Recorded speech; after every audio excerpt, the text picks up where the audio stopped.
There's gold in them there cars. Well, money anyway. And we'll find out just how much as two teams of cash-hungry car strippers go head-to-head in a battle for maximum profit from mashing up motors. 35 quid. Nothing for 1.5. 600 quid. £400. The scene is set for dodgy dealing. You agreed, and now you've gone back on your word. Yeah, well, I do tend to do that. International travel. Yep. Do you think we could grab a coffee before we go? I could really do with a drink. And some of the worst track craft you'll see this year. Hold on. Tim! I can't get a grip! I can't get a grip!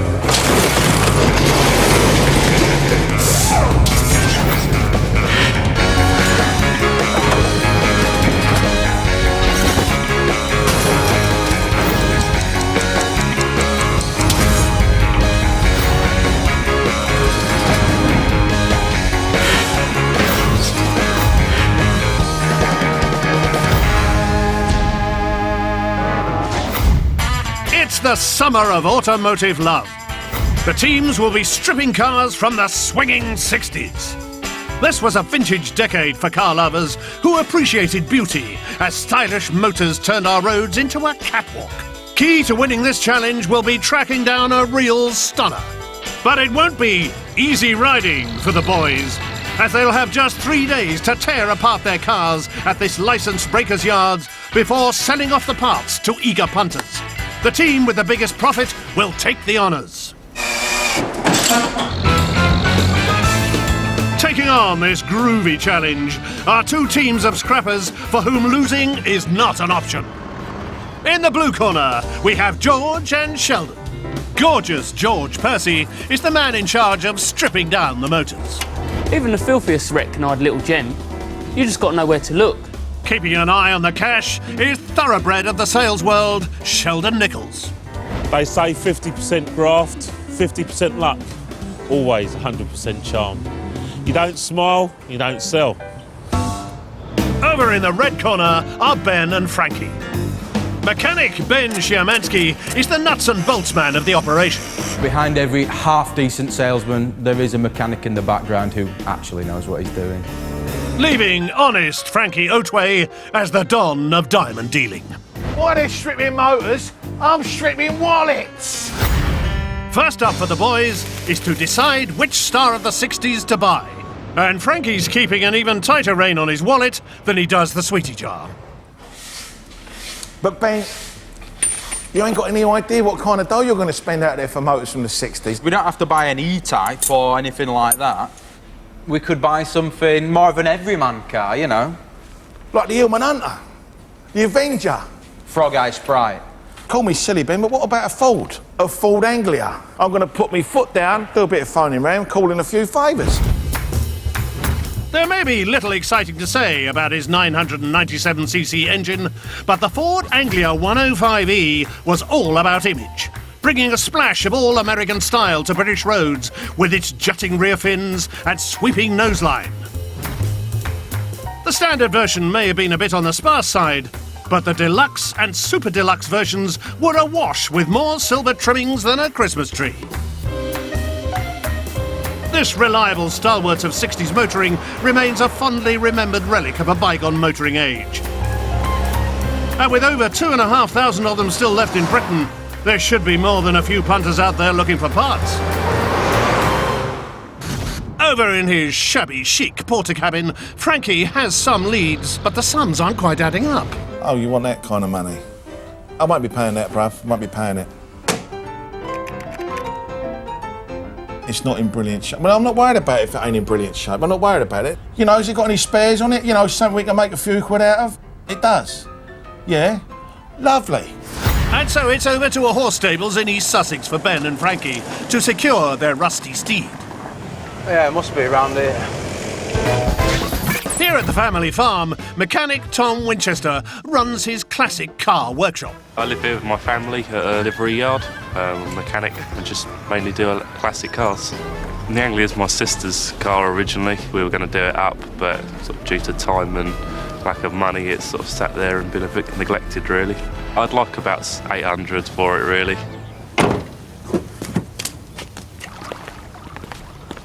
Holy... Look at this place, fella. You like it, son? Oh, I knew you would. Dolly Sprint, oh my God, that is a beauty. I had one of them, Ben. You never. I did. Volvo Amazon, these are amazing. That is only Oh, you know what comes the with it? Lancia Delta Integrale. In my £1 million car garage, this and that. I told you you'd like it. I see your little face light up when you walk through them doors. I've got something very, very special to show you, Ben. Special? Yeah, I just know you're going to like it. I'm talking about this. So, what do you think then, Ben? Oh. Under this bonnet, Frankie, not even 1 litre. Yeah, but Ben, it's meant to be made small so it fits a big car. You know? No, it's the deluxe, though. It's the upmarket version, and it's got this chrome. Unfortunately, all that extra chrome is covered in blue paint and bent and rusty. But apart from that, it's there. The rest of it's looking sorry. The body's like Swiss cheese. Ben, don't look in there, son. Don't look in there. Now, one good thing about this Ford was there were loads of spare parts in buckets and in the boot, so there might be something, there might be a little gem in there. I do not want to part up with no more than 500 quid. It may be a rusty write-off, but a large market for Anglia parts makes this a promising buy. So it's up to Frankie to make the deal count. Meanwhile, back at base, George is dreaming of letting his hair down. It's gonna have to be a convertible. Convertible? Yeah. For £1,000? Well, I don't want a pristine motor. I just want a convertible. If you want a convertible, fine, I'll get you a convertible. And Sheldon proves once again he's a man of standards. Low ones. I don't care what it looks like, if it's been in a barn for half its life, or all its life, or in a field, or a swamp. And if you're prepared to scrape the bottom of the barrel long enough, you might hit gold. The condition doesn't really bother me, but is it a complete car? I can come down, shake your hand, give you the money, and take you away today. The quest for George's dream soft top has brought our boys to a garage in Edgware. Today, I've come to Edgware to see an old mate of mine who's got a Triumph Herald for sale. Don't know what it's going to be like. He said it's a little bit ropey, but he says I'll do all right out of it. The Triumph Herald spent over a decade showing off its sporty Italian-style bodywork along British highways. Under the surface, the flashy little Herald boasted cutting-edge technology as well. Peerless rack and pinion steering for a turning circle tighter than a tennor's trousers.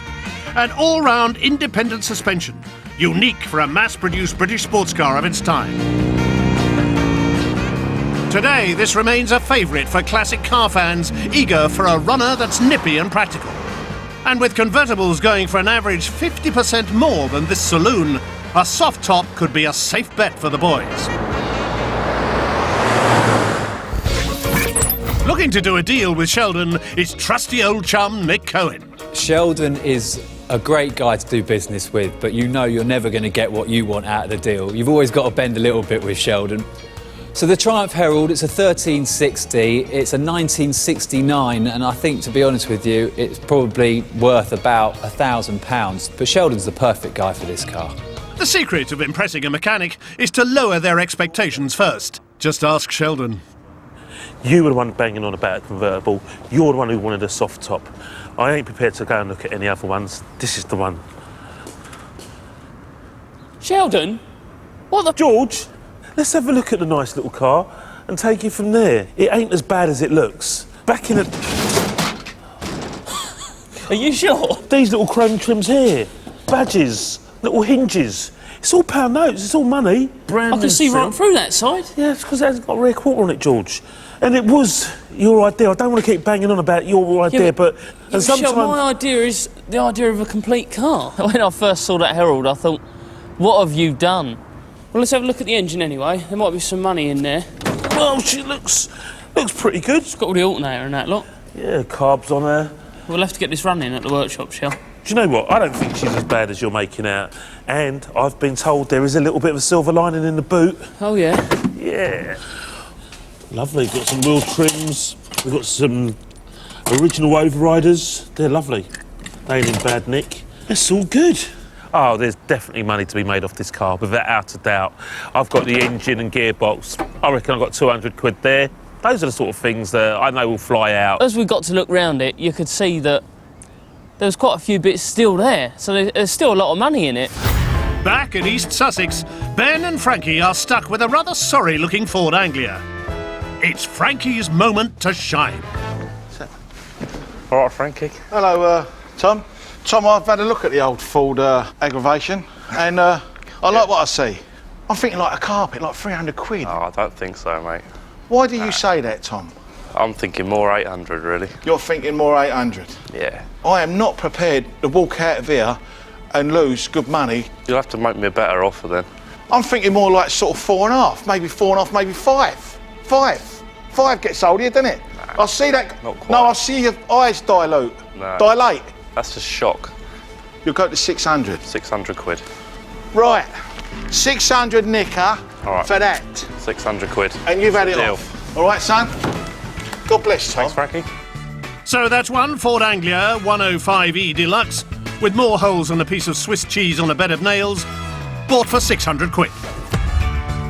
It's beyond repair, but its parts could get other Anglias back on the road. Back in Edgware, this haggard old Herald has Sheldon digging for mates' rates. Nick, you never told me it was as bad as all that. Sheldon, you've been in the game long enough. You know that the price we're asking for that, £1,000, what were you expecting? It's 45 years old. I don't need to know what you paid for it, but you know what? I wouldn't give more than 200 quid for it. George opened the doors and they nearly fell off. All right, so I agree that there are some things with the car that aren't perfect, but that's reflected in the price. I mean, we're only asking for £1,000 for it. It's worth £5,000 in brand new, good condition. I'll take 200 off it. I'll do it for 800. Oh, come on now. We ain't going to do it this way, are we? Let's not make this too painful. All right, look, we go way back. I know you'll come back for more. You take it away from me today, cash in my hand, 500 quid. Come on, Sheldon, you know it's a good deal. You can get rid of the bonnet for that. All right. But you better look after me on the next one. Yeah, we got a deal? Yeah, all right. All right, I'll even get up to shake your hand. Top man. All right, done. Done. Right. So Sheldon and George part with £500 for a vision of hell in blue and chrome. A write-off it may be, but its parts could breathe life into other Heralds and put shekels in Sheldon's pocket.